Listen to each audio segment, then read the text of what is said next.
sustainable change, around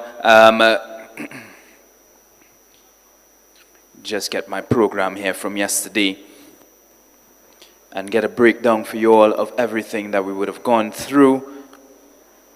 We would have had our fantastic opening ceremony where we were introduced to everybody and to, of course, our plan for the next 3 days here.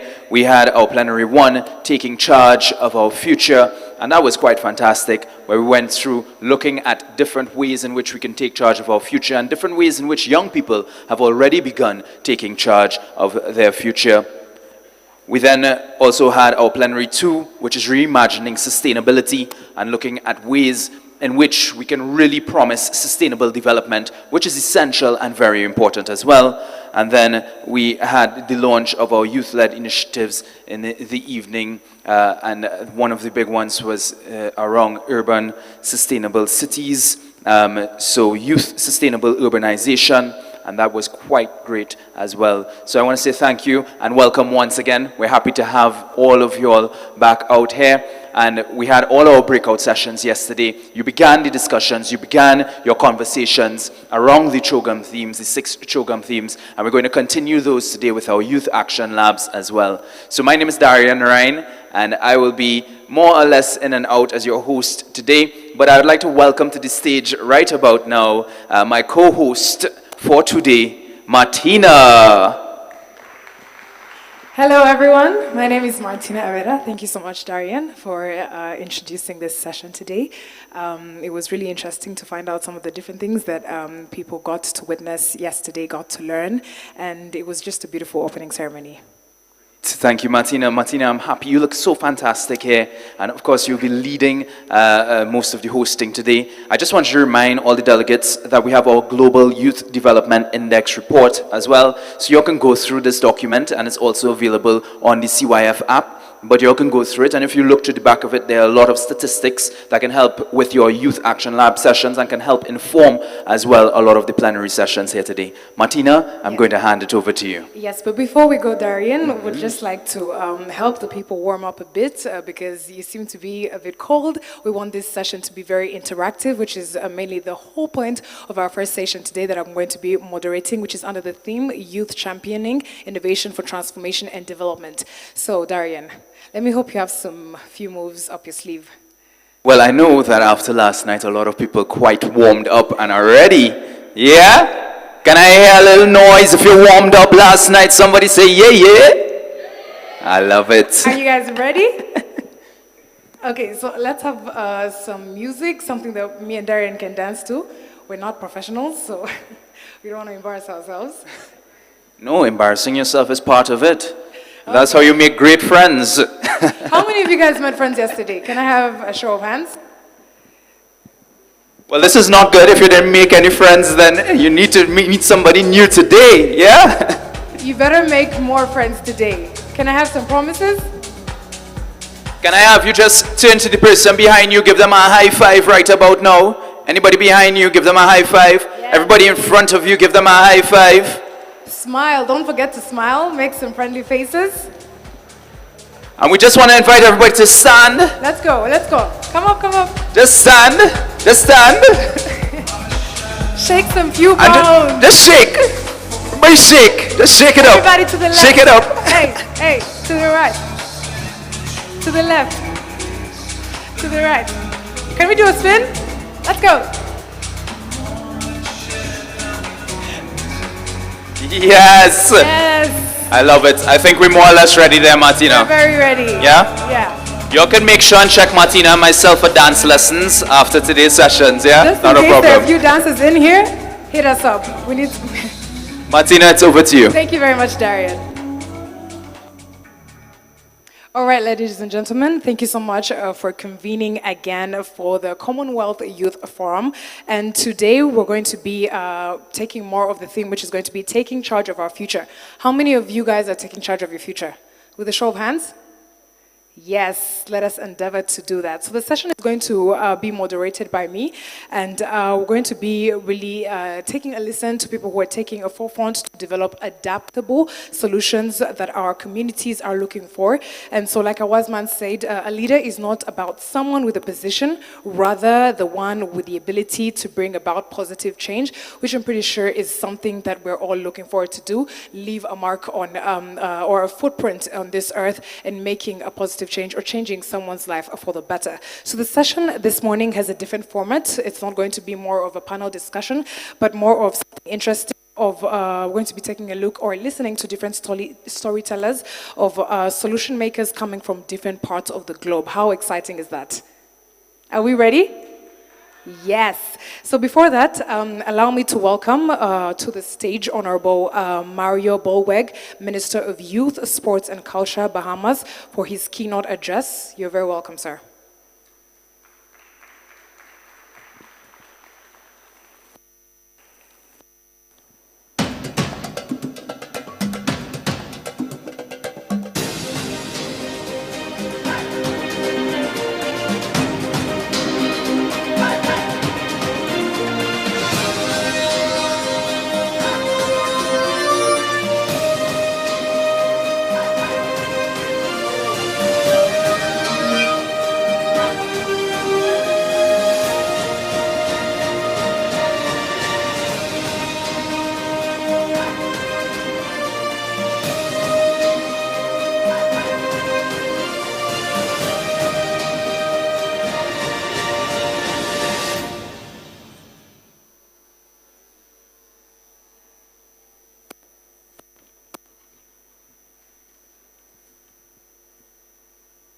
All right, so Honorable Minister is not yet around, but we'll be able to hear from him in a few. And would also like to welcome and thank all the other ministers who are amidst us. Thank you so much for your presence. So I know you're all excited to hear from our storytellers, but the first is exceptional. You all know that for someone to exceed, appropriate supporting systems must be put in place. Our first storyteller is coming from the United Nations Development Program. I know his tireless passion to the young people and environment is very particular and very important to him. Please help me welcome Mr. Maxwell Gomera, the resident representative of UNDP Rwanda. You're very welcome, sir. A round of applause, please.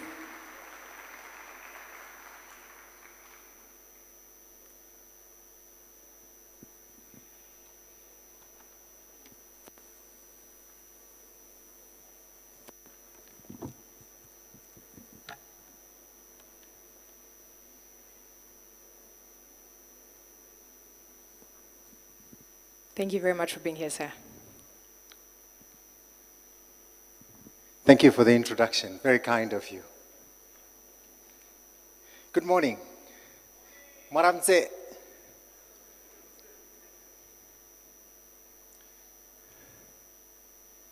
You know, everyone thought she was wrong until she was right. My mother went to every bank in town looking for a loan to fund her business. But like many startups during her time, she could not find a bank that believed in her.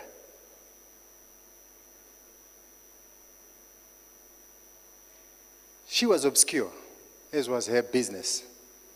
And over time, she was overtaken by overwhelming events and very rapid shifts that were happening around her. Thinking back, I think that my mother would have benefited from a financial system that understands Africa. A financial system that understands how robust and energetic the African startup system is. A financial system that understands the difficult conditions under which we operate, but we still thrive. You see, I grew up in a small town in Zimbabwe called Kadoma. My mother was a greengrocer She sold tomatoes for a living. She put food on the table. Her family's table and her customers' table.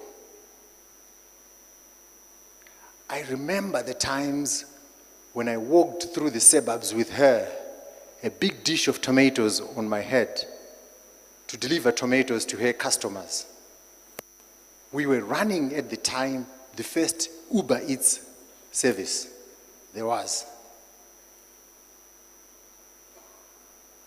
And my mother kept copious quantities of notes on her customers.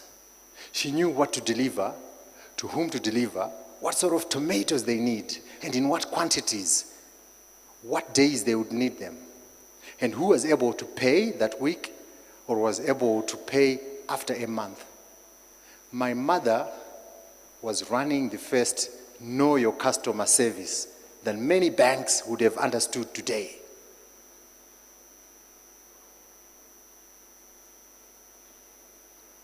But, and I know that she had a dream of living in one of the big houses that were in the neighborhood, which were frequently occupied or owned by many rich white folk in our society.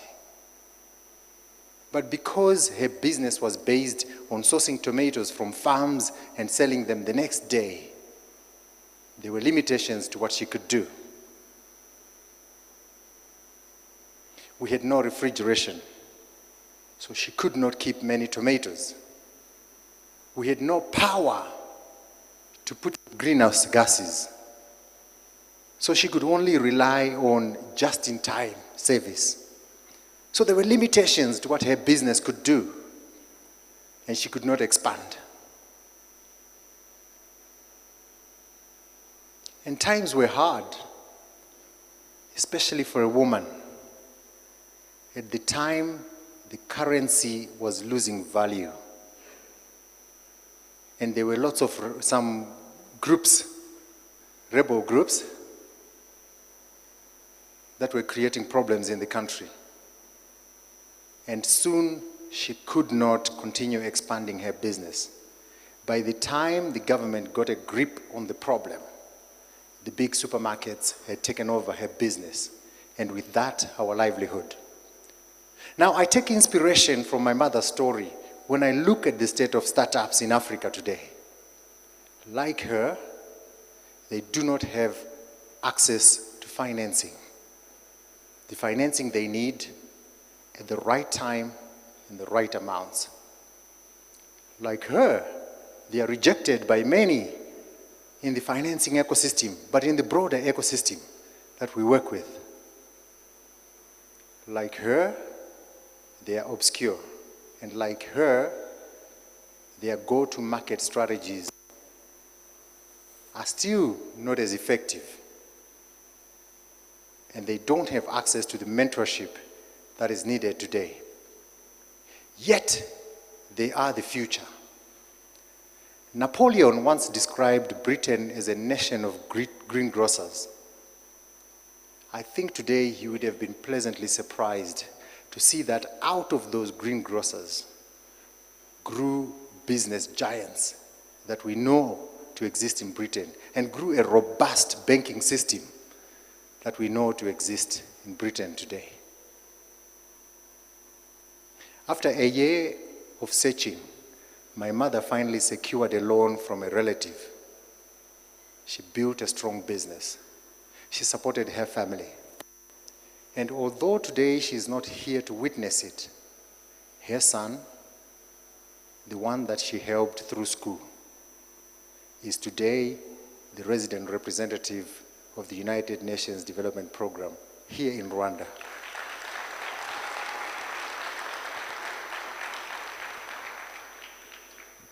Ladies and gentlemen, it is my pleasure to introduce the next speaker, Ms. Patterson, who I had a chance to talk to before I came on stage today. She's got a wonderful story that she's going to tell you.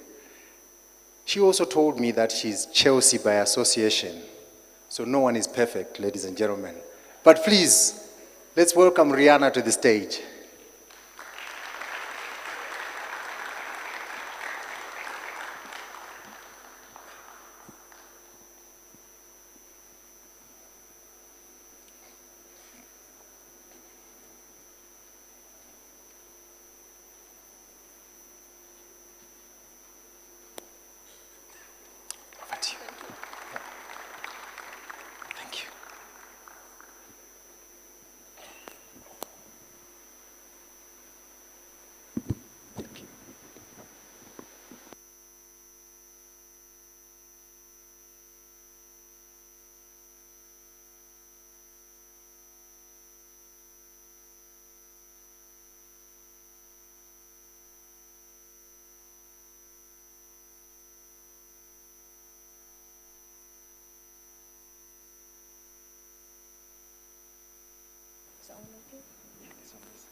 Testing.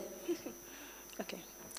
Thank you so much for the introductions, Maxwell, and good morning to everyone. It is truly a pleasure to contribute to dialogue at the Commonwealth Heads of Government meeting. My name is Rihanna Patterson, and I'm a social entrepreneur and founder of the Dominica Dementia Foundation. We are a youth-led dementia charity that raises awareness of dementia, provides emotional support to families and caretakers, and facilitate research towards dementia. I must say, although I have all of these titles, I am just a normal citizen trying to build the world that I want to see. I believe we all have a duty to make this world livable for all.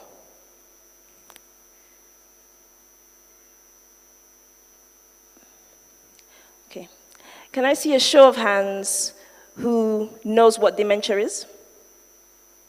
Okay, we got a few. But for those who don't know, I'll explain.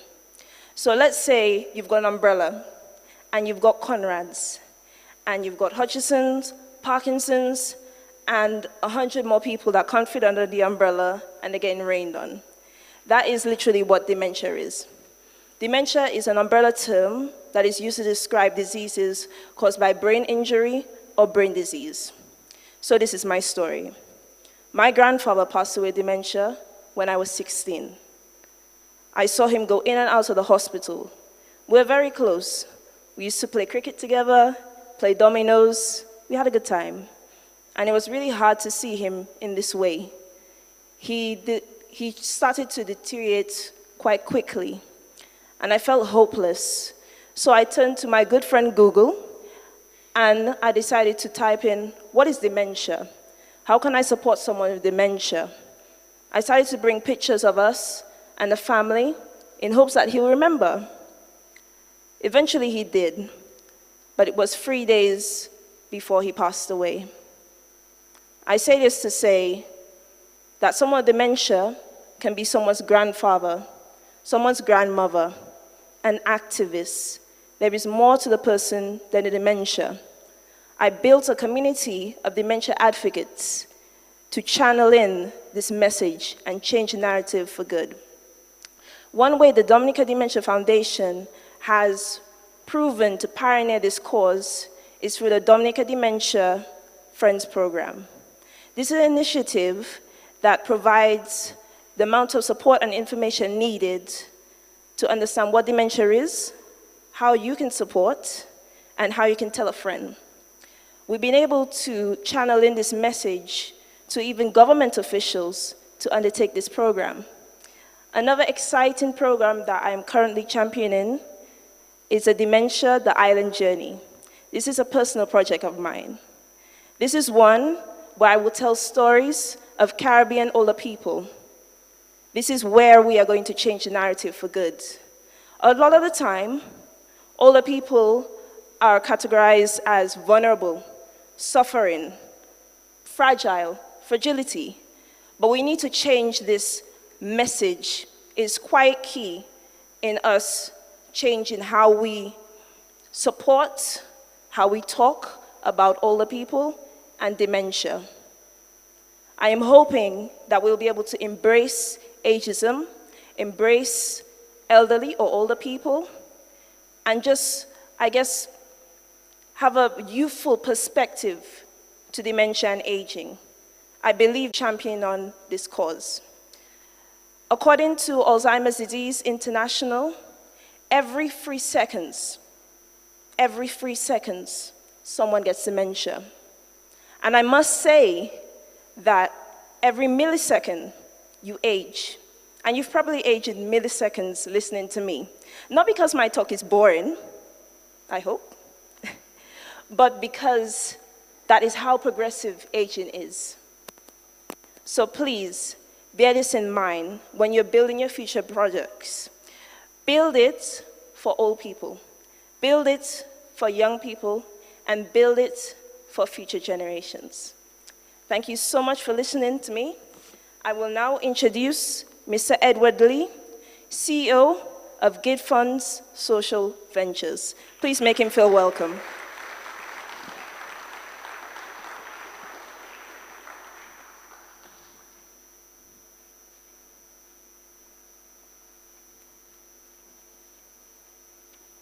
It's working. Great job.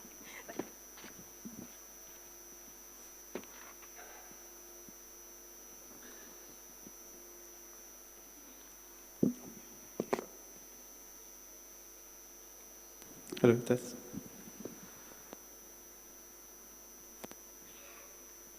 How many of you here run organizations?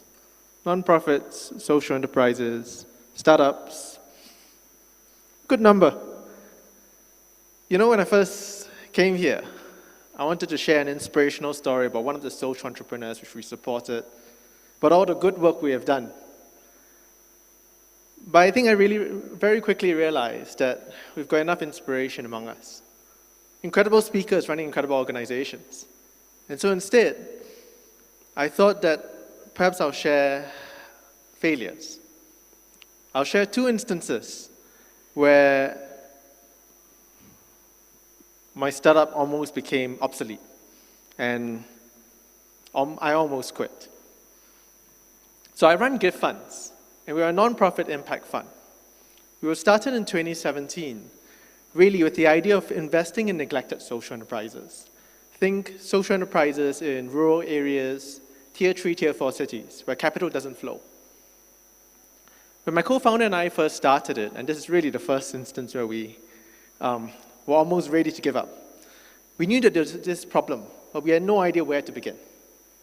Essentially, we started lending from our own pockets to friends who were social entrepreneurs. It kind of worked out for a while, but we very quickly realized that what we were doing was quite illegal. We had to find a way to make it legal. We had to find a way to lend to social enterprises. And it took us a better part of a year, talking to state regulators, federal regulators, financial regulators across the board, to actually create an entity which was legal to lend to social enterprises. Everybody told us it was impossible, from lawyers of the largest foundations to the government. We almost quit. The second time came 3 years in 2019, when at the latter part of the year, one of our major donors pulled the rug on us. By that time, we were doing very well, on paper at least, externally. We were raising hundreds of thousands of dollars. We were doing very well. But then we quickly realized that without the money actually in the bank, we couldn't lend to a lot of the social enterprises we promised to, and we had to deny them. Obviously, in early 2020, we all know what happened. COVID happened. We dispersed all our capital, told our social enterprises you don't have to return it until you have the ability to, and basically put the business on hold for a year. We couldn't do anything. Our job was to disperse capital, but we had none to give out. What made things worse was that in late 2020, the government came on and said, from now on, you can't raise foreign capital, and you can't disperse it onto social enterprises. All our capital was foreign capital. There was a year and a half ago, and I'm glad to say we kind of persevered on. We did well, and we're a better place than we've ever been. But social entrepreneurship and running organizations, trying to disrupt the system is hard. And for those of you running it, I'm sure you understand it much better than anybody else. When you're trying to change the system fights back against you. Today I'm running 2 organizations, Give Funds, which was the fund which I just described, as well as Masraf, a Swiss digital bank, but not for the wealthy. Instead, we want to provide safe dollar accounts to people in distressed economies, countries with high inflation, broken banking systems, governments or banks which steal people's money. While the wealthy in many of these countries can bank their savings overseas. We want to provide that to everyday people. And my journey is still very young, but already I see so many difficulties. While we're doing well now, the system is fighting back against us.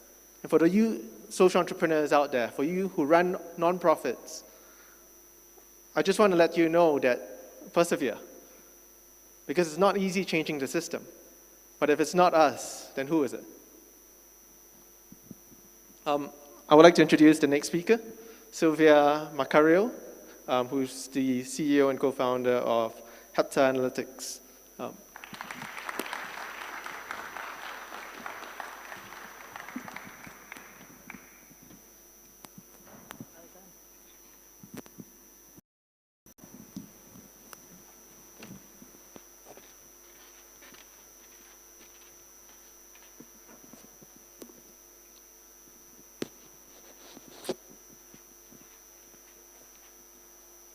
Morning. I can't hear you guys. Good morning. If you want to hear from me, I need to hear from you as well. Thank you for that. My name is Sylvia Macario, and I am the co-founder of Hepta Analytics, which is a company that actually started here in Rwanda, with my co-founders being from Carnegie Mellon University. I'm here to talk about three things: about data, why data is important, and why we started Hepta Analytics. We were young, very ambitious. We are still young. We were looking into focusing on how we can integrate African languages to the rest of the world, including them to the web. Obviously, we talk about the digital divide, but then the digital divide is always exacerbated by language. You go to the web, you can't find African languages. You can't translate the web to African languages, which is 2,000 plus languages in Africa. What that means is that your cousin or your grandmother in the village can never understand whatever you're talking about if you show them your smartphone or your web application that you're working on. So that's how Hepta was born. We were trying to make sure that the rest of Africa has access to the economics of the web, make money out of the web like the rest of the world. When we were starting out, obviously, as I said, very ambitious, we knocked on all doors trying to find data to enable the translation engine to work as it should.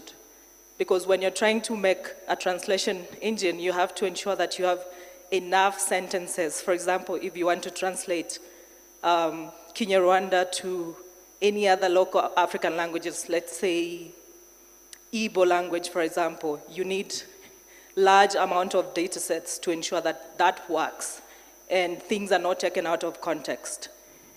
We tried as much as we could, and obviously reading up on why these sentences were not available, we know the history of the continent, colonialism, where most of us were colonized out of our languages. So most of us don't even speak our languages. We struggle to speak our languages. We had to pivot because that was not possible at the time, and no one was willing to fund us to make sure that that mission was possible. We tried to pivot to other things that make sense. So we asked ourselves the question, how can we enable African organizations or institutions make better and quality decisions using the available data? So that's how we divested to other things that made sense. Help agricultural ministries, help anybody involved in development make better and quality decisions, either in serving the people they are serving in a better way or in a way that makes sense. But then you take a step back. Data is sensitive. What are you collecting whenever you're collecting data? You have to ensure that whenever you're collecting data for the people you're serving, you're also masking the various aspects of the people. When Rihanna spoke about dementia, it's a very sensitive topic. Insurance companies come in and start looking at how many people have dementia in this area, and then they increase the amount of money that you have to pay for you to access insurance.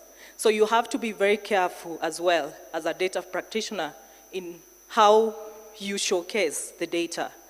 So we have had to learn all the various ways to ensure that as much as we are in this space, we are also protecting the people, because at the end of the day, it's the people that you're working for.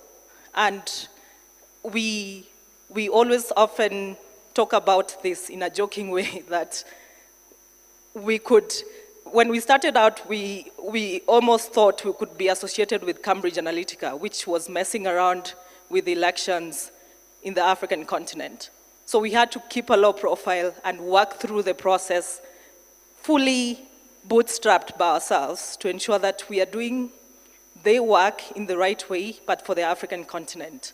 That's my story, and I hope we continue with the journey of trying to integrate Africa the best way we know. Thank you. I'm going to introduce the next speaker, who is Angelo from Karisemi Tech.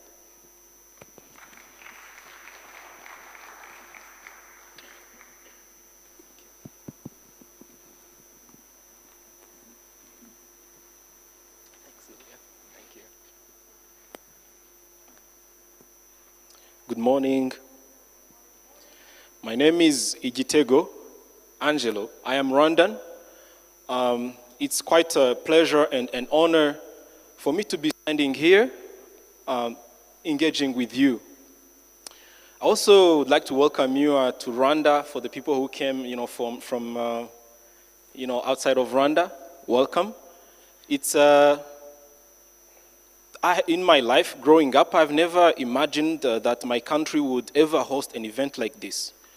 Because growing up, I grew up in a country that was torn apart. And so this is unbelievable and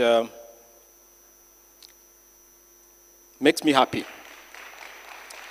So my story is a story of pain, but also empowerment. I come from a very humble background, and I co-founded the company that builds electronic medical records. And what we are doing is we are helping hospitals to operate in a paperless way, but also linking various stakeholders of the healthcare sector. That means the patients, the providers, the payers, or the insurers, and the policymakers, the government. The government of Rwanda has done a lot of work in terms of building infrastructure. Speaking on the healthcare side, hospitals built on a daily basis, and nurses and doctors are given scholarships. But this one time, I took a family member to the hospital, and I realized that we were spending so much time on the queues. And I spoke a bit to the doctors and nurses, and like, but you have computers, why are you using papers and pens? So they told me their situation, and I undertook an initiative of building this company. So fast forward 3 to 4 years now, we have helped more than 200,000 people get treated through that technology. And we are also now starting to help insurance companies to collect data in a paperless way. So to me, that's quite big, and the message that I have today is, one, to the youths that are here, please, let's take care of the future by providing and working on problems that we face in our lives, in our neighborhoods, in our communities. And secondly, to the government representatives that are here, please empower your young people, listen to them, and give them room and platforms, to innovate and to provide solutions to the problems that we face. As a special thank you note to the government of Rwanda, to His Excellency Paul Kagame, to the ministers, the Minister of Youth, the Minister of ICT, they give us young Rwandans, room to innovate. And by room, I mean, number one, what they give us is time, their time. They listen to us. And when we provide our input, our feedback, that something is not working, I have seen them going out of their way to ensure that those problems are solved. That's pretty much it. Thank you very much again for attending. And I will introduce the next speaker, who is Shomi from Awareness 360. Thank you.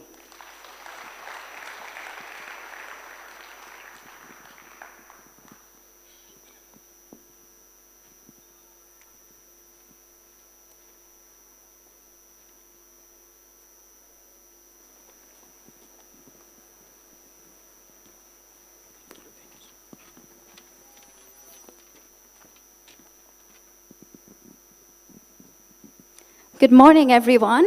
How are we doing today? Good? Okay, the room is very quiet. Did you not get enough sleep like me? In case I trip over my heels, please don't laugh at me. I didn't get any sleep at all.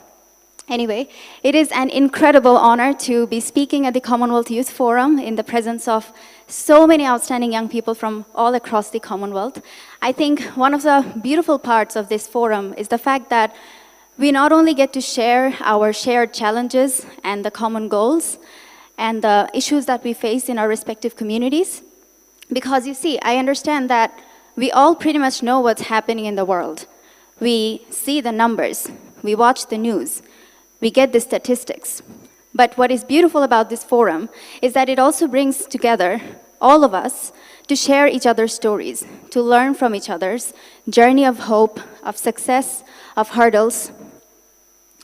And from each other, we can learn how we succeeded, how we overcame those hardships. My name is Shomi Hassan Chaudhuri, and I'm a water, sanitation, and hygiene WASH activist from Bangladesh. I never planned to be a WASH activist. My passion for WASH was stemmed from one of the most tragic events of my life. In fact, the most tragic event of my life. In 2014, 8 years ago, on a bright sunny day, which also happens to be the Bengali New Year's Day, the biggest festival of the country, unfortunately, my mother passed away from diarrhea. She was sick for only 1 day from diarrhea, and it was diarrhea that killed her.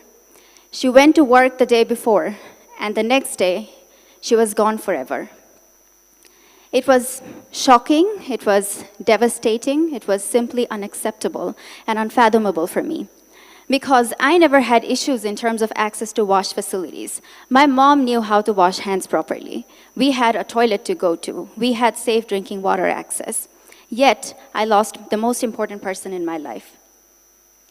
And then I thought that if this is what happens to me, coming from an educated background, from a well-off family, what about those communities who are out there who don't have access to education or awareness? Which is when I decided to take action. I knew that I needed to step up and do something about it. Obviously, I cannot bring back my mother, but I can definitely save other people from going through that lifelong regret and trauma that I still carry with me. So 4 days after my mom's death, I conducted my first WASH campaign at a sewerage workers community, which is often referred to as the community of untouchables. They're extremely stigmatized and isolated. But I thought that they are the ones who needed to know about all these different aspects of WASH. And when I was telling them the story of my loss, I could see the incredible power of storytelling and how they could relate to what I was saying, how they were paying attention to me. They were probably able to put themselves in my shoes. And that is really when I realized that this is exactly what I want to do. That is how I found my passion for WASH. A few months after, I met my best friend, Rijvi, who you also heard from yesterday from the opening panel. We were talking at a burger joint, just casual conversation between two friends, and we figured that we both have different passion areas. Our values resonate very much.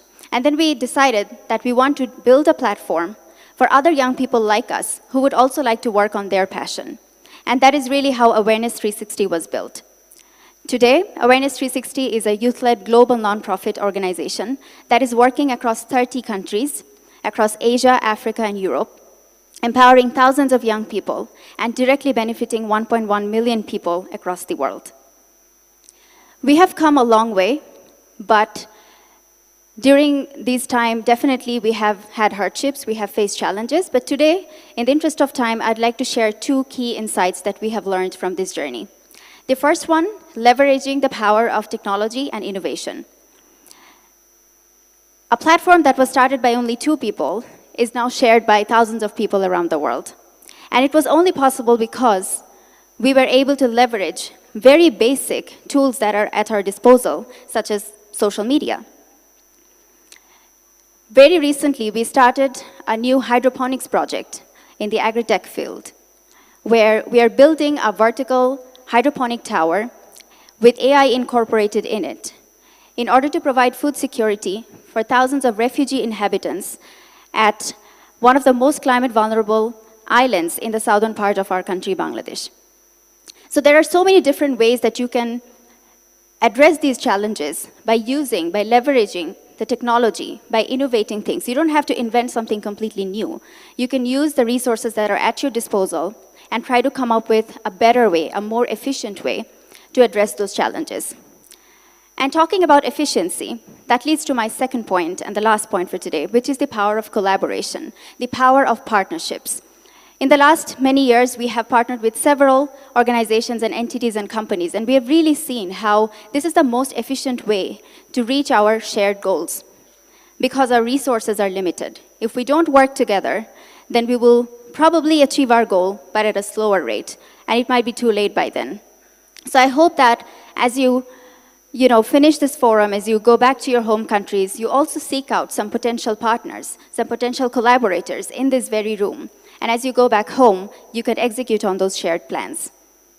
And it is also important to note that when we talk about collaborators and partners, we often only restrict ourselves to companies or organizations or nonprofits who work in our own sector. But it is also important to mainstream the Sustainable Development Goals in all our activities.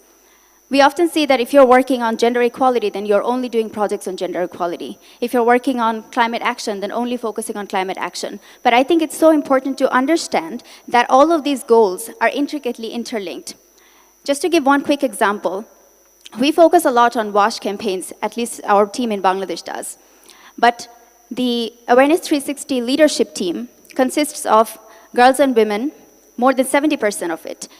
And we recently appointed a mental health and well-being officer to provide free and confidential and professional mental health and well-being support for every staff and member of Awareness 360 who needs it. So even though we could have only focused on WASH, but we are also trying to consciously and actively incorporate gender equality, advance our efforts for gender equality, climate action, and all of these other relevant goals in different ethos and parts of our organization. So I would like to encourage you to not only focus on your primary area of work, but also try to mainstream the other sustainable development goals within these, within whatever you do in your own respective ways. So that is it from me today. I would like to now invite the next speaker, who is Mr. Josh Whale, the CEO of Ampersand. Thank you.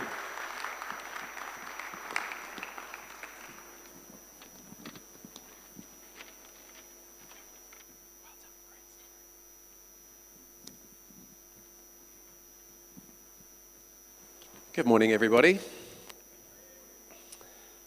Hi, I'm Josh Whale. I'm the CEO and a co-founder of Ampersand. We're a startup based here in Kigali. I'm originally from New Zealand, as you might hear. You got any New Zealanders here in the room? Woo! All right. So we work with electric vehicles. We're electrifying the millions, tens of millions of motorbike taxis and commercial motorbikes that operate across East Africa, Central Africa, and West Africa.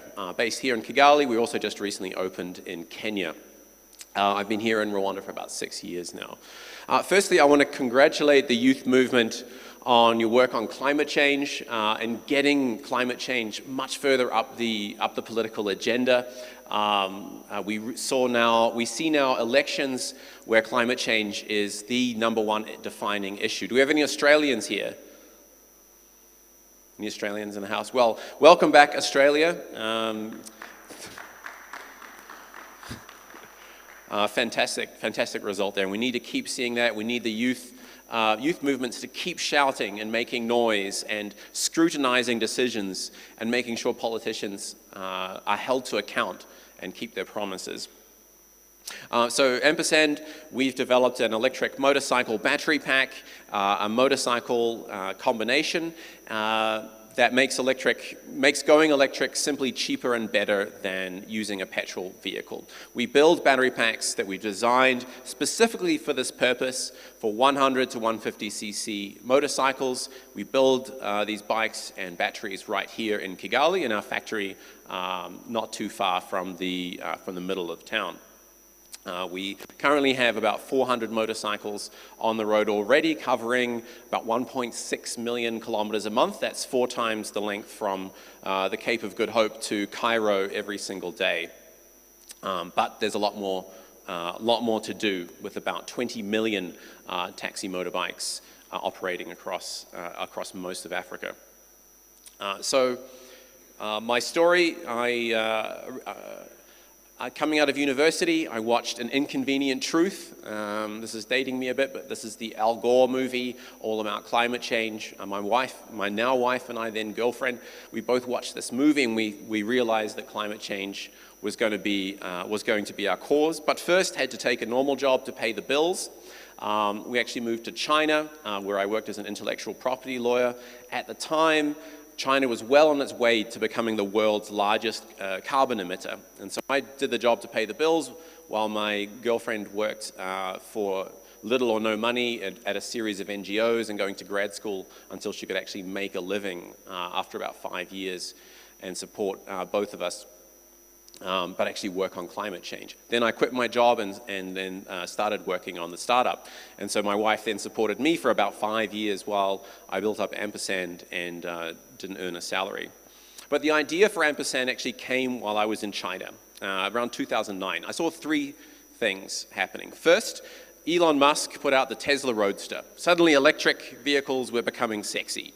But at the time, there were maybe 7 million electric bicycles in the Western world and less than a million electric cars.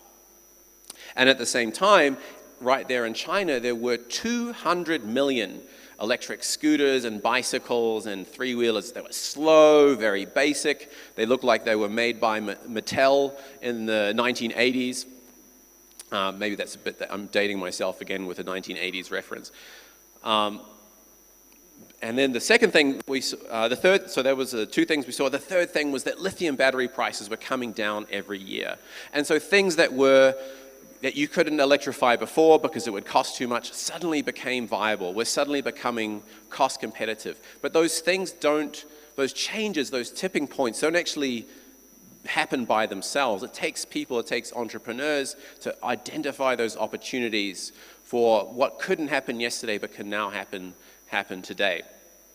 And so putting those 3 things together, I started looking for opportunities for really mass market electrification. Not starting with electric vehicles for rich people and a niche, Tesla Roadsters for George Clooney and his friends, but actually where the fundamental unit economics would drive towards electrification much sooner.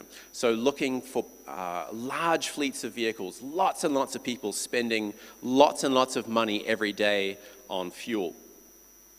And that's what led us here to East Africa, to these where about half of all the vehicle traffic you see in East Africa, including here on the streets of Rwanda, are motorcycle taxis. And these drivers of motorbike taxis spend more money every year on fuel than buying a new motorcycle. And on top of that, they also have to spend a couple of $100s on oil changes every year.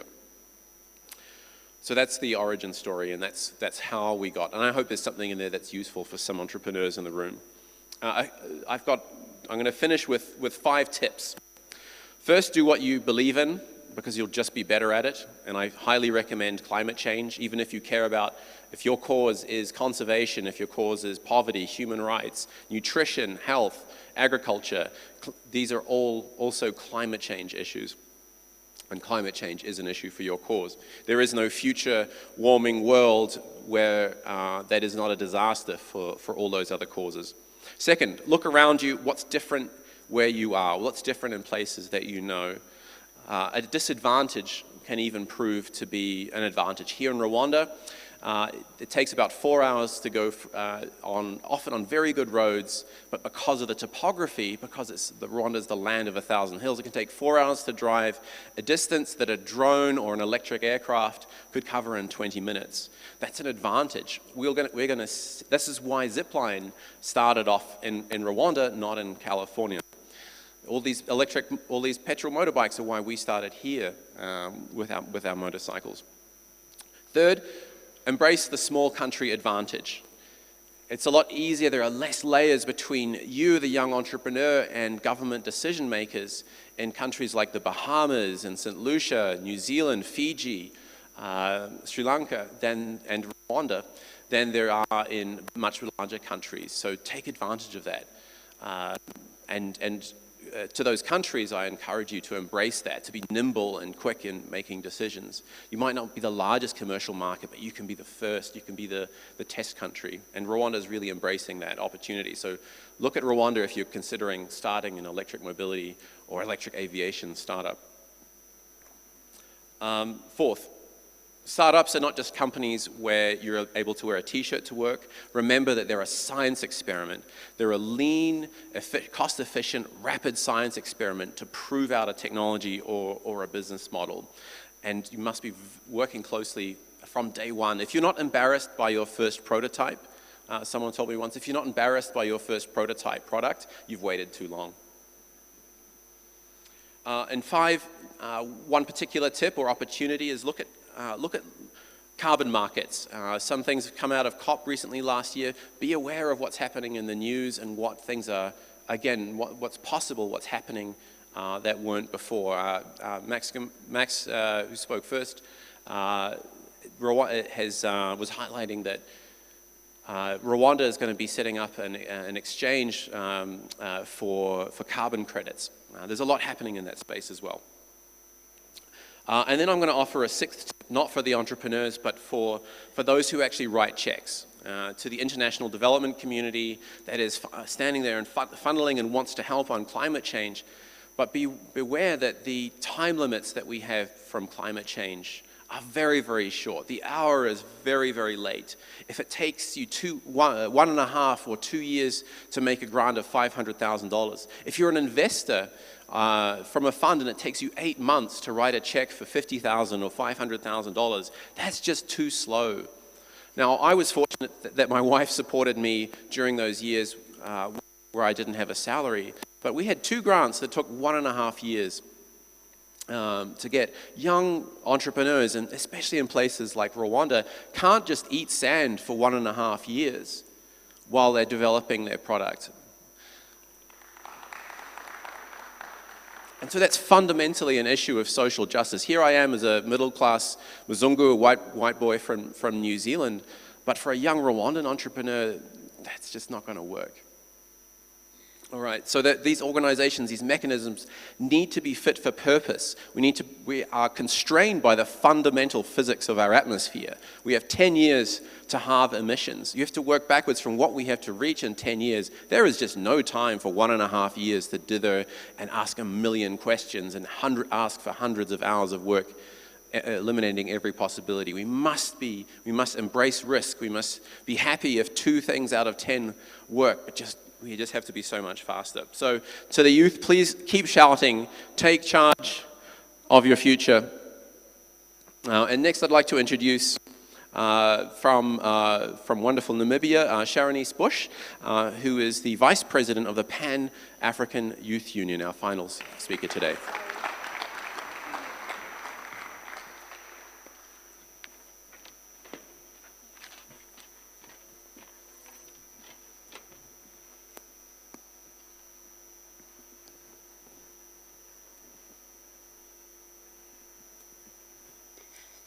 A wise man once said, "We must become bigger than what we have been, more courageous, greater in spirit, larger in outlook. We must become members of a new race, overcoming petty prejudice, owing our ultimate allegiance not to nations, but to our fellow men within the human community." That was Haile Selassie, a former emperor of Ethiopia. My name is Sharonese Bush. This morning I'm going to share with you a few patterns of my truth. I was born and raised by a single mother. Life was not very kind to me. I grew up in an underprivileged home where I was the eldest of two. My brother and I, because of the situation at home, had to change our education at least 5 times, changing schools from private education to public education, simply because my mom could not afford private education. The first pattern of my truth that I'd like to share with you this morning, dear delegates, is consistency. When I moved from private education to public education, there was a perception in Namibia that when you go to public education, your chances of succeeding one day, your chances of being successful is very slim, because public education, the system was not simply trusted. And that is when the student activist in me was birthed. I always questioned, I always disrupted, and I was always intrigued by simply wanting to do more. When I joined the public education system, when I was in high school, I immediately knew that I had an opportunity to change the narrative around public education. That allowed me to become more disciplined, to study hard, and to make certain sacrifices. I joined the Children's Parliament when I was grade 11. The Children's Parliament is a platform that the Namibian government created to ensure that young people had an opportunity to influence legislation as young MPs around issues that affect the children in the country. At the time, young teenage girls who fell pregnant when they were in high school could not return back to school. They needed to take a leave of absence from school to focus on the baby and then return back to school. As the Speaker of the Children's Parliament that I led with my fellow young MPs, we immediately looked at, is that really fair to the Namibian girl child? We organized ourselves, we looked at the framework. Is there any regulation around ensuring the Namibian girl child does not get left behind? And through the Children's Parliament, we then influenced the Namibian Child Care and Protection Act that looked at providing social security and safety to the Namibian girl child. Today I can proudly inform you, dear youth delegates, that because of that act today, a young girl, if she falls pregnant in school, is allowed to immediately return to school and complete her education. After the Children's Parliament, I then moved on because of my deep commitment to development, especially to youth development. I joined student activism on campus, where I was a student at the Namibian National University of Science and Technology. As a student activist, I realized that our university produces graduates.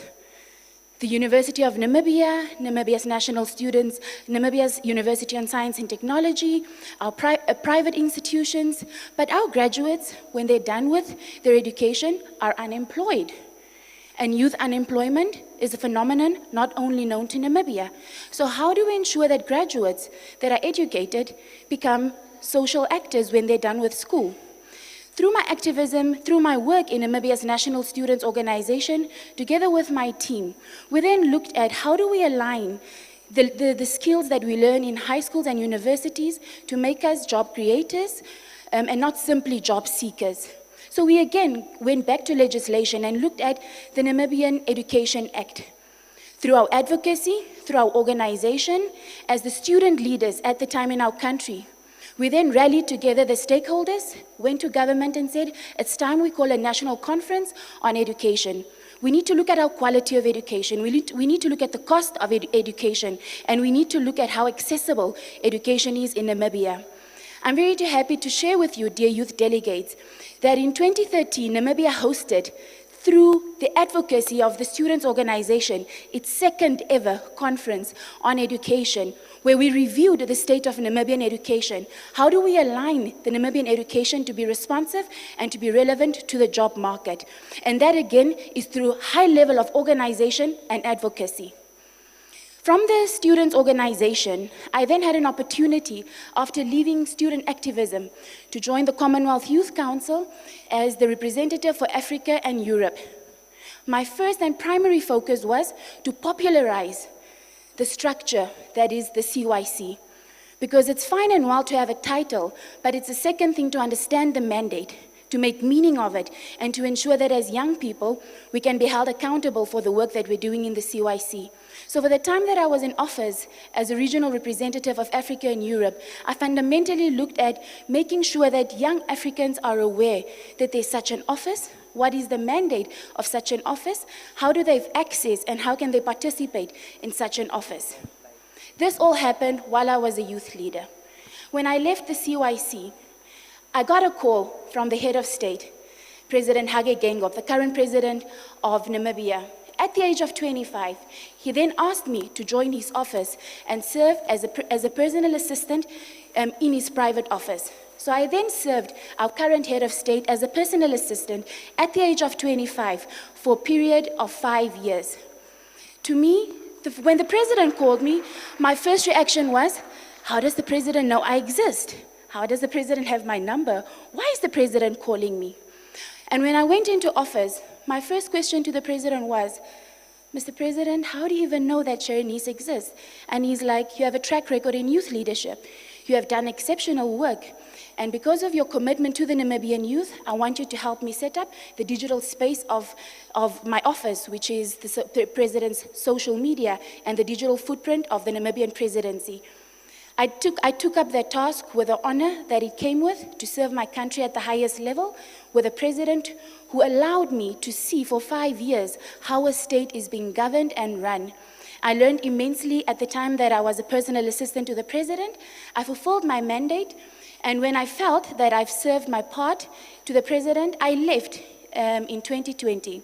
In 2020, I then stood to be elected as the executive chairperson of Namibia's National Youth Council, of which I'm currently the head of.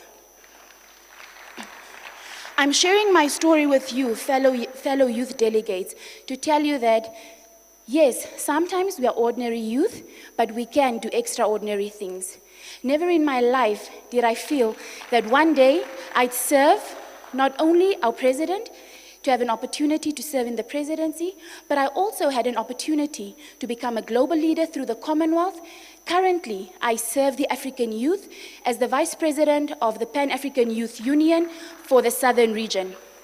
At the Pan-African Youth Union, we are a continental coordinating body that stems from a resolution of the African Union's Head of State's General Assembly that informed, as young people, we need to be coordinated, we need to be better organized at a continental level. At PYU, we believe that mainstreaming youth development is going to ensure that Agenda 2063 will not only be a pipe dream, but the best investment we can make right now is to invest in our African youth. The Pan-African Youth Union further then believes in digital inclusion, where we know the challenges that we are faced with as African youth, that people are talking of the fourth industrial revolution, but we still have inequality in our spaces. But I'm here to tell you this morning, dear fellow youth, especially the youth on the continent, that we need to leapfrog.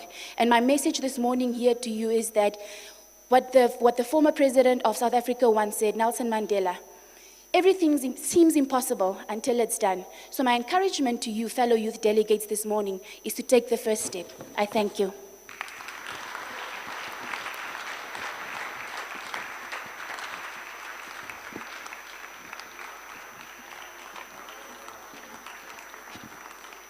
Wow, let us give a round of applause to all the speakers. That was very amazing. It was very beautiful to take a listen at the different stories that these speakers were able to share with us. And I personally have a few takeaways from all the speakers. So let's start with you, Mr. Maxwell. Your mother is definitely very proud of the person that you have become today. Miss Brianna Patterson, she went on to tell us that you should be able to build something for the young, for the old, and for the future generation, which is, I feel like, something that is very important for us to take home with. And Mr. Edward, the CEO of Give Funds Social Ventures, went on to say, it is not easy, but if it's not us, then who will it be? That was very important. And Ms. Sylvia went on to say, the journey of trying to integrate Africa, the best way that we know how to do. So it doesn't matter how you do it, as long as you're passionate about it, you should be able to at least try. And Mr. Angelo, the CEO of Karisimbi Technologies, went on to say that through the ventures that he has been able to create, he has helped over 200,000 people and helped them get through the technology industry and making sure that hospitals are able to integrate digitalization into the different things that they're working on. And Shomi, the co-founder of Awareness 360, went on to say that through the work that she's doing, she's been able to help 30 countries all over the world. And then she went on to say we can be able to build each other by sharing our stories, which I think is very important. And that was basically the whole point of conversations that we're having here, sharing our stories, that you never know which person you can be able to impact through the things that you've been through and through the ways in which you were able to overcome the different challenges that you faced. And Mr. Josh Well, CEO of Ampersand, said, no matter what you do what you believe in, because that is something that can be able to motivate you through the hardships and through the different obstacles that you may be able to face. As long as you believe in what you're doing, then I feel like it's the extra something that can be able to push you across the finish line. And last but not least, Ms. Sharonese Bush went on to say, I loved something that she was able to do throughout the course of the years that she was doing. She made sure that she did not leave anyone behind, and she let us know that the challenges that we are facing as African youth, we need to be able to know which ones they are, and develop a plan to be able to tackle them. So thank you so much, our dear speakers, for giving us an insight. And so we would like to take a moment and take a few pictures with the speakers so that you can be able to keep the memories and the moments that we have shared on this stage. So I'd like to call upon the speakers for just a few selfies, and we can be able to enjoy the moment. And so for the rest of us who are in the auditorium, I really hope you're not sleeping. Just take a few seconds to say hi to your neighbor and welcome them to the CHOGM Youth Forum. I hope you guys are very excited for the rest of the day. We have amazing sessions. As let us call upon the speakers on stage for a few snapshots.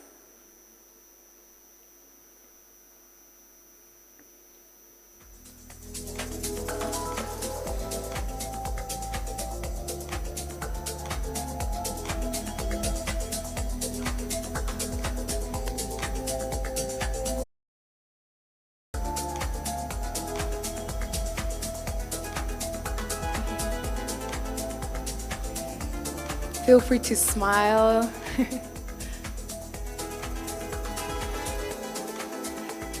Let us call upon the ministers as well to join the moment.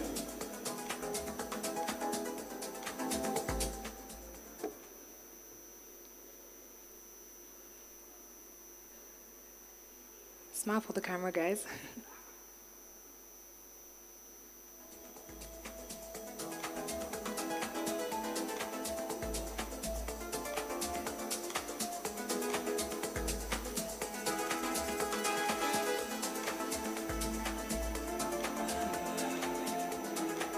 Take in the moment, take in the moment.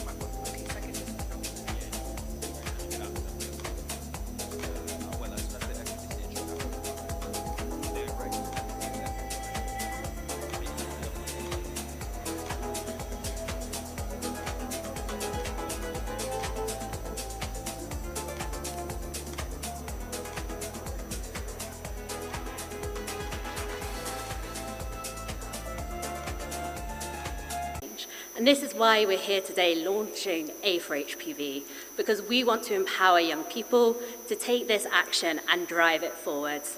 Over the last year, we have seen amazing action from some of our youth advocates, particularly those in Singapore who have been leading this charge. They have been advocating, they have been acting, and they have been creating meaningful change for HPV and cervical cancer elimination. We now want to expand this across the Commonwealth, and I'm excited to introduce my colleague Cindy, who's going to talk a little bit around what A for HPV is about. Thank you. Mic test. Thank you, Lucy. Right. Very, very good morning, all. I'm Cindy from Singapore. It's a pleasure to be here. It's a historic moment for us and the Commonwealth Youth Health Network to be part of this. So I think really, you know, we have all the technology that we have in the world, right? The earlier session was about technology, about innovation, right? I mean, we do have a vaccine that works, right? That's able to really bring down cervical cancer. And we do have the tools for screening.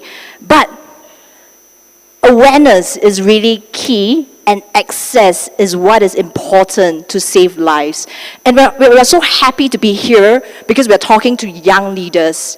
And as part of this movement, we want all of you, not just to be sitting in your seat right now, but to really be champions and advocates that will rally and really raise the awareness. So one of the things that inspired us to start this movement was that cervical cancer takes time to develop, right? And a lot of young people do not know that they can prevent by taking vaccination and going for screening, right? And it's very important that we make this sexy and exciting for the young people to be to be part of this, right? So that we can have one less worry.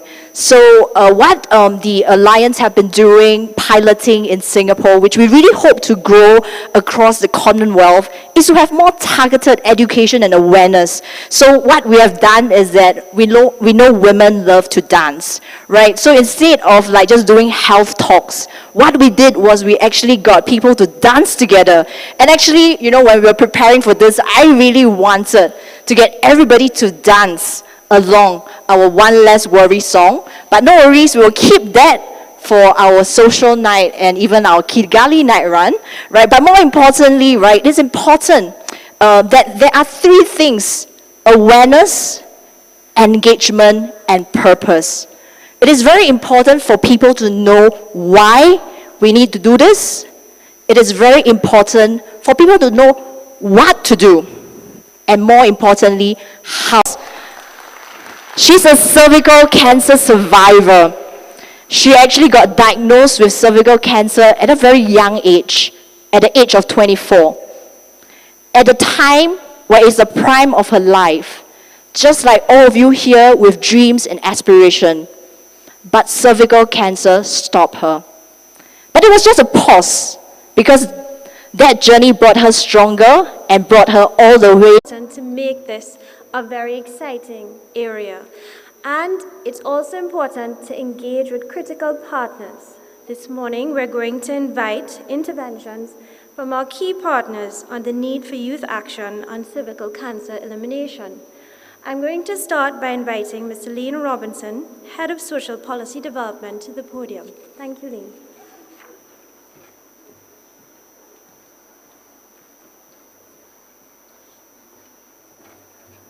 Hello, everyone. I'm from the CYP, the Commonwealth Youth Program. I'm not going to say much. I think the point has been well made by our youth advocates. The Commonwealth is very pleased to be associated with this new initiative focusing on HPV, not the least of which because in another few days, our leaders, the heads of government, will be taking bold action on HPV for girls. Already our heads are preparing to say to all member countries, that by 2025, we want to have all young girls in the Commonwealth have access to the screening and the kind of support that they will need to take this action. This is very bold because the rest of the world is saying until 2030. But the Commonwealth is saying we need to take this on now because too many of our young girls and too many of our women are being touched by this very terrible cancer. But we can do something about it. And so the Commonwealth Secretariat, through the youth program, will support this youth movement that is hopefully beginning today, that will start a chain reaction right across not just the Commonwealth, but indeed the rest of the world. There is something that you can do. We have a feature film that will be coming out this week called Conquering Cancer. It's a 45-minute film that tells the story of the lives of women and young girls all across the Commonwealth and how they are fighting or doing their best to conquer cancer. It is a positive story. It's not a story about death and destruction. It is a story of triumph, of how we can do something. But what it does, it makes an appeal, it makes a call for action. And today I make that call to you to say, every man, every woman, every young person here in this room, we can do something. We have mothers, we have sisters, we have young people in our lives that we can help. The solutions are right here. It's one of those things in the world that we can do that doesn't necessarily have to take a lot of money or energy. We just need to be committed to it. And so I just want to pause today to say the Commonwealth supports this action, and I call on you to do the same. And I therefore ask that together we take and support this alliance for active action against HPV. Thank you so much, and I hope to see you taking action at every country and community level going forward. Thank you so much.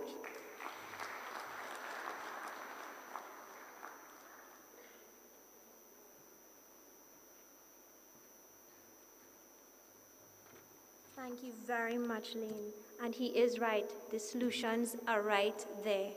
I'm very pleased to invite to the podium the esteemed Dr. Miriam Mutebi, who is who's on the board of directors of the Union for International Cancer Control, as well as the chair of the Commonwealth International Task Force for Cervical Cancer Elimination. Dr. Mutebi.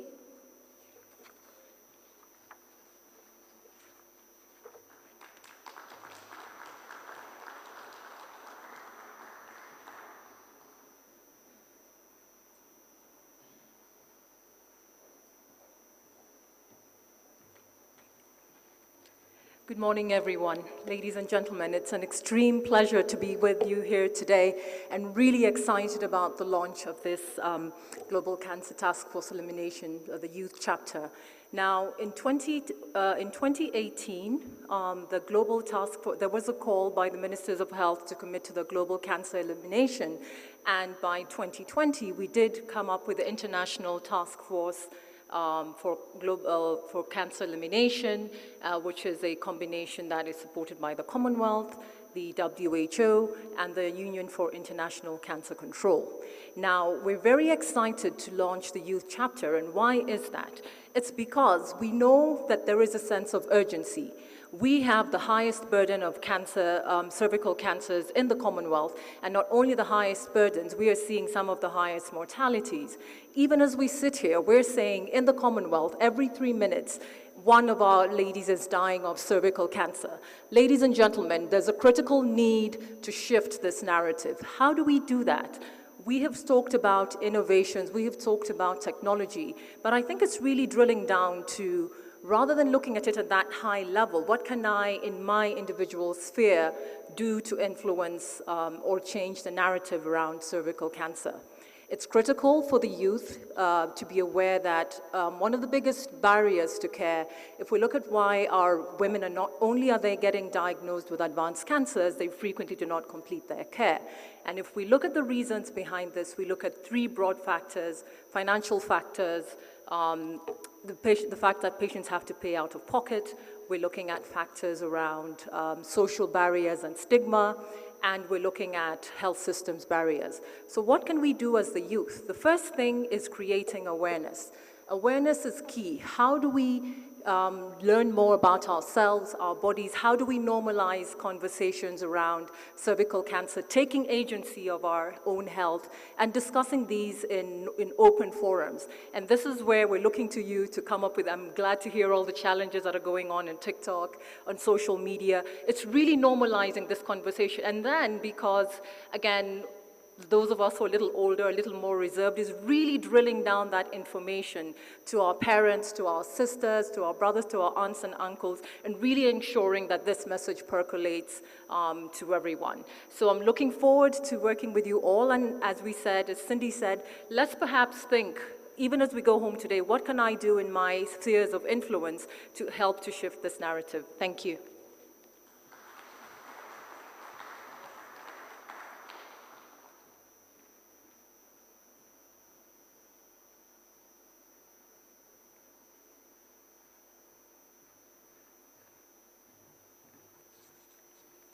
Thank you, Dr. Miriam. And I'd like to, at this time,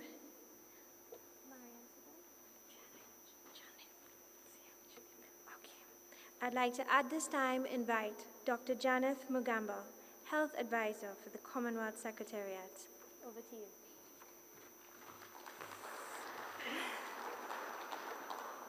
you. Good morning, all. I'm really very delighted to stand here and in support of this very important initiative within the Commonwealth. Cervical cancer is among one of the health priorities within the Commonwealth Secretariat, and we have developed a plan based on our high-level commitment in 2018. We are really looking forward also to the upcoming CHOGM this year, when the heads of states will make bold decisions in terms of accelerating cervical cancer. We have seen within the Commonwealth countries, only 40% of the teenagers have access to the HPV vaccine, and this is really a concern. HPV vaccine is one of the life-saving skills for our young generation, and if we invest in young generation now, I think we'll have a healthier population in future. So tackling cervical cancer cannot be done alone by the government, I can say, and we need youth as really advocates in terms of giving a voice in terms of access to the cervical screening tools, giving a voice, as Miriam has said, to the HPV vaccine, and really like looking on how to address stigma using the social media and the digital solutions. So we are really very happy to be part and parcel of this initiative, and we really look forward to work with this platform, but then really looking on how to expand this platform to involve all the 54 Commonwealth countries. We are really very excited, and thank you very much, and let's all of us join this initiative. Thank you very much.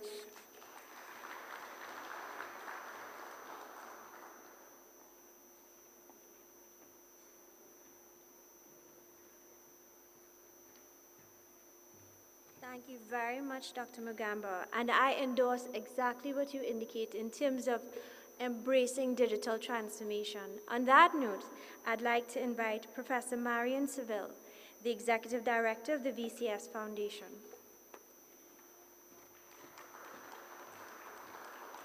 Thank you very much. I'll keep it brief. Every time we lose a woman in the Commonwealth every 3 minutes, that has huge financial and social consequences for her family and her communities. So this is a broad problem for everyone, as you've heard before. This cancer is a slow-moving pandemic caused by a virus, and like the other fast-moving pandemic, it can be controlled with vaccines and PCR tests for screening.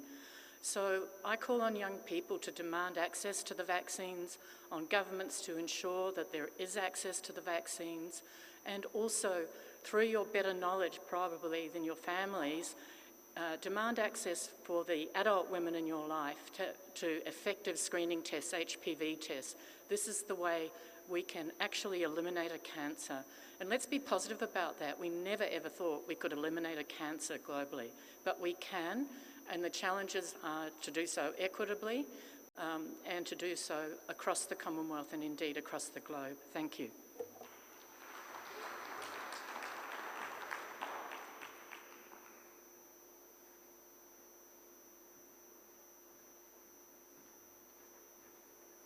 Thank you very much, Professor Seville. And access is key. On this note, and to wrap up, I'd like to re-invite to the stage Cindy Chang. Okay, hi everyone, it's me again, right? And I think what I really want to share with all of you is what you can do, right? Like what Dr. Miriam has said. Okay, so just now I shared about summer, and the thing about this is that all of you are important. What we realize about the work that we do is that, the government can do a lot, right, to actually educate. But if it doesn't go to the ground, right? And if people do not come forward for vaccination or screening, right, we are not able to achieve the goals that were set out by WHO or even the Commonwealth, right? And that's where we really want each and every one of you to be the champion. So how can you go about doing it today? Okay, so first of all, are you with us? Okay, if you are with us, can you give me a show of hands?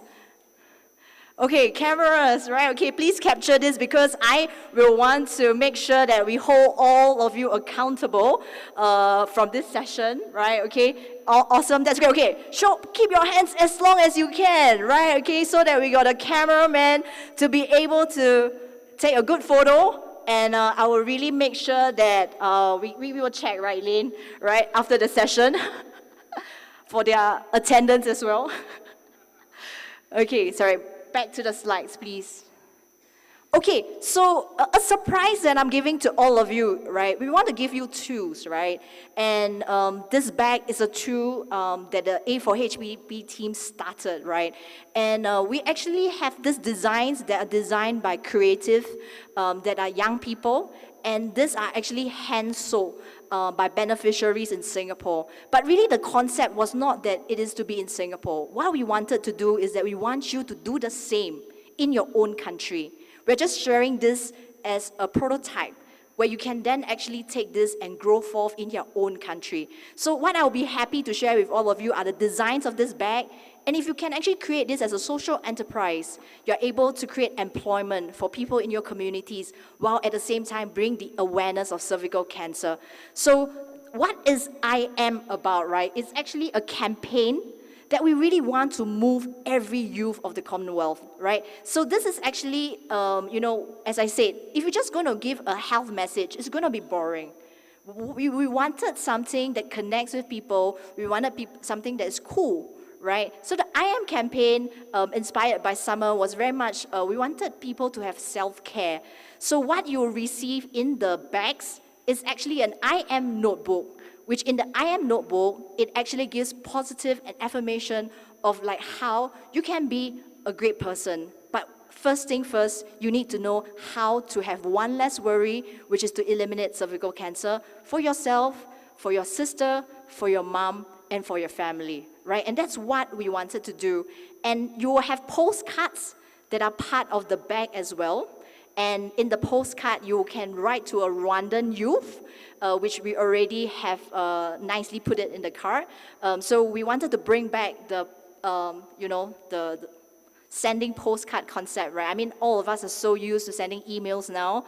Postcard may really be something that's very old, but we want to bring that, right? And allow young people to be able to connect across the Commonwealth. So I'm sure all of you are now part of our journey because all of you have raised your hands. So what do, right? It is very simple. There are a few steps. Other than just taking our bag, we want you to actually really be part of our movement, okay? So the QR code that you're scanning now is actually a preview of our website. This is going to be a work in progress. We want this website to be a portal for the Commonwealth youths, where we can share our tools and resources with all our Commonwealth leaders. Now we have some samples of the stories that we have done in Singapore as a start, but really it's not meant to be just ending here. It is a work in progress, and I really need all of you to help me. And we are going to go live tonight as we commemorate today as the official launch of the Commonwealth Youth Task Force for Cervical Cancer. So do check out, it's very easy to remember, a4hpv.org, and you can also follow us on Twitter, on IG, on CW Youth Health, right? And there is actually a session. I think it was really nice. I already have a youth from Uganda that already came and asked me, and it's a guy, right? Can we give him a round of applause for being so enthusiastic and already wanting to take active action, right? So please do come to our session tomorrow so that you can find out more about what you can do and act now. Okay, at this moment, I would really like to invite our key guests to really be up for a photo moment as we symbolize how, as a Commonwealth, intergeneration, across both males and female, we stand together for HPV and cervical cancer elimination. Let us now invite our special guest that spoke just now.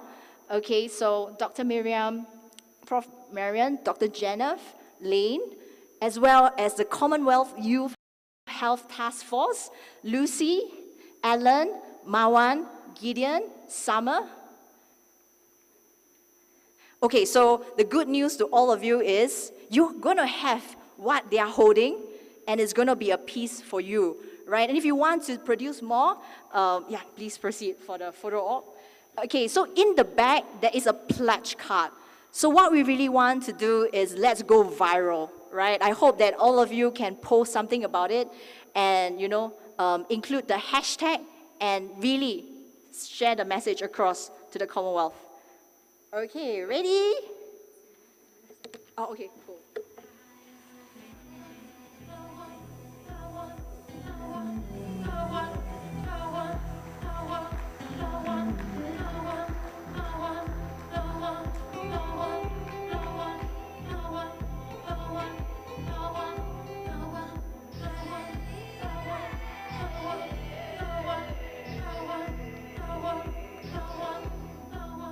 Thank you.